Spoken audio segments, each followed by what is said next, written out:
Hello and welcome, ladies and gentlemen, to the news from Saba Satellite Channel for America. Let's begin with the headlines. President Al-Alimi meets Coalition Joint Forces Commander on military coordination.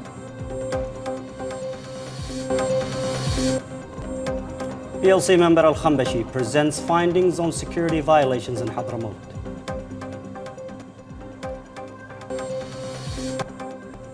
Gaza fishermen face growing risks as Israeli restrictions intensify.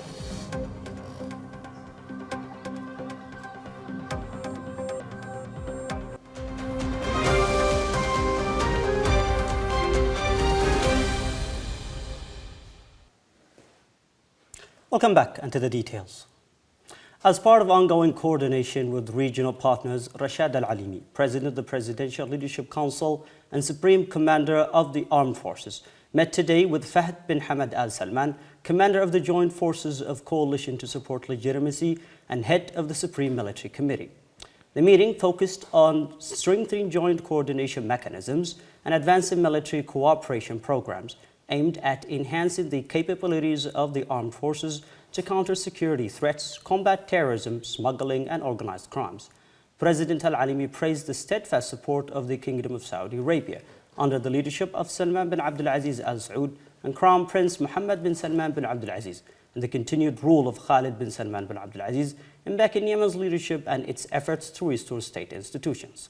He also commended the progress achieved during the recent handover of military camps, noting the improved security situation in Aden and other liberated governorates.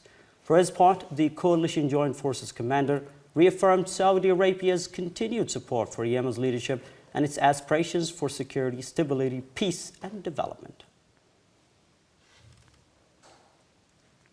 At a press conference in Hadramaut today, Salim Al-Khambashi, a member of the Presidential Leadership Council and Governor of Hadramaut, presented what he described as evidence of serious security violations in eastern governorates. Al-Khambashi said the findings include the operations of secure detention sites and other practices he attributed to forces backed by the United Arab Emirates, particularly in Hadramaut.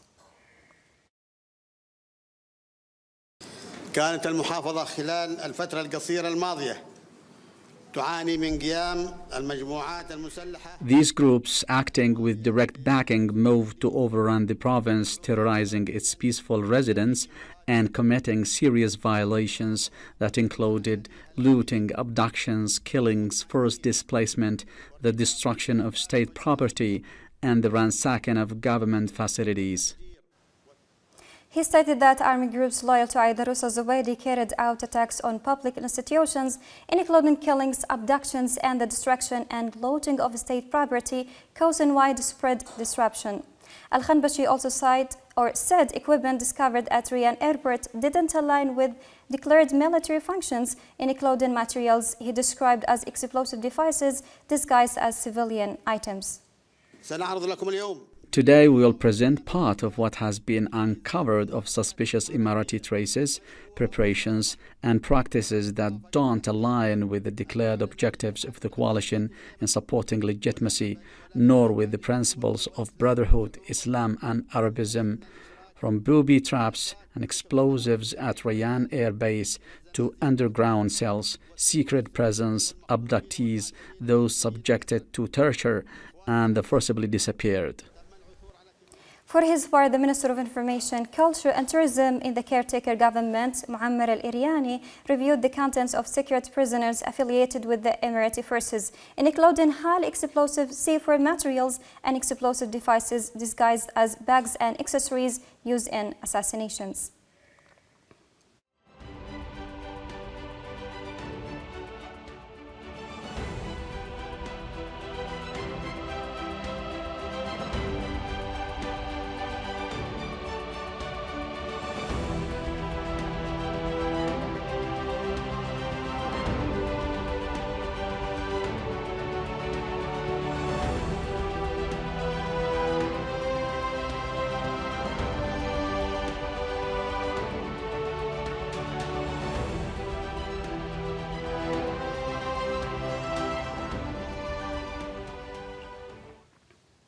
Turning to local governance and community engagement, Salim Ahmed Saeed Al-Khambashi, member of the Presidential Leadership Council and Governor of Hadramaut, met today in Mukalla with tribal leaders from the Manahel tribes.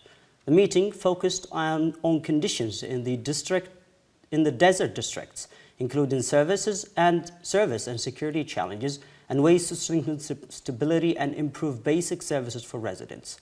Al-Khambashi reaffirmed the local authorities' commitment to giving priority to desert areas with support from Saudi Arabia, particularly in electricity, education, water services, and infrastructure development. He also stressed the importance of reinforcing security and military readiness and safeguarding public interests and consolidate stability across the governorates. For their part, the Manahel tribal leaders welcomed the governor's engagement and his readiness to listen to local concerns, expressing their support for the local authority and their commitment to cooperation in support of security stability in Hadramaut.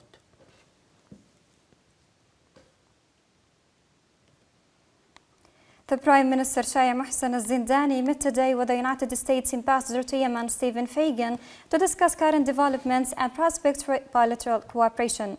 During the meeting, the Prime Minister outlined the government's priorities for the coming phase, including improving institutional performance, strengthening government effectiveness, and reinforcing principles of efficiency and integrity. He stressed the importance of ensuring regular salary payments for civilians and military employees, easing living pressures on citizens, and addressing economic and financial imbalances through reform programs. Al-Zindani also underscores the need for continued international support to enable state institutions to carry out their responsibilities and advance economic and administrative reforms. For his part, the U.S. ambassador congratulated the Prime Minister on his appointment and reaffirmed Washington's support for government efforts to confront challenges and enhance stability.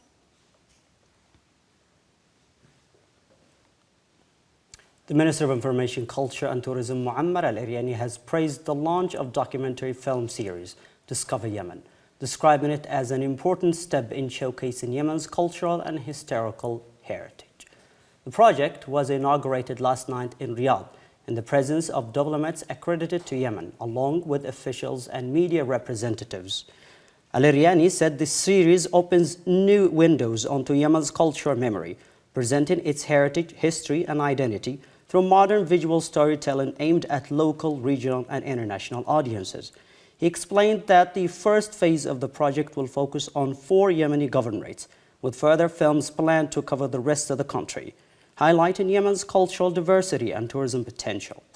The minister added that the project reflects effective cooperation between cultural and tourism sectors and underlines the role of visual media in promoting positive image of Yemen and preserving its cultural heritage.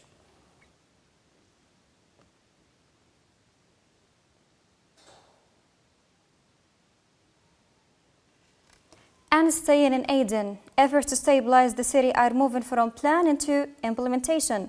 The process started today with the evacuation of Jebel Hadid camp, where army units, weapons, and ammunition were withdrawn, and the site was handed over to facilitate protection first in the presence of military and security officials and civil society representatives. Speaking to Saba News Agency, Brigadier Abu Khalid al-Turki said the move marks the first phase of the plan aimed at ending the armed military presence inside the interim capital under the supervision of the joint forces supporting legitimacy. He added that the plan is designed to enable security agencies to ensure full responsibility for maintaining security and stability in the city. Meanwhile, Colonel Kamal Khalid confirmed that the site is now under the control of a security force operating under the supervision of the local authorities.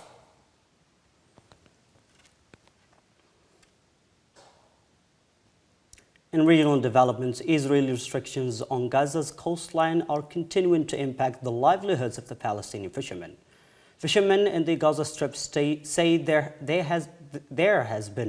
work has been increasingly dangerous as Israeli naval forces maintain tight controls on fishing areas, alongside repeated incidents of gunfire, boat confiscations, and arrests. According to the head of the Palestinian Fishermen's Committee, Zakaria Bakr, dozens of fishermen have been killed or detained in the recent months, while losses to the fishing sectors are estimated at several $1 million each month. He said thousands of families who rely on fishing as their primary source of income have been directly affected. Local officials report their boat, nets, and engines have been extensively damaged, while restrictions on spare parts have been sharply limited activity, forcing fishermen to operate closely to shore under constant risk. A joint rights report incidents that most fishing boats and facilities in Gaza have been destroyed, leading to widespread job losses. The Food and Agriculture Organization has previously warned that these restrictions are worsening food insecurity and undermining key livelihood sector in the Gaza Strip.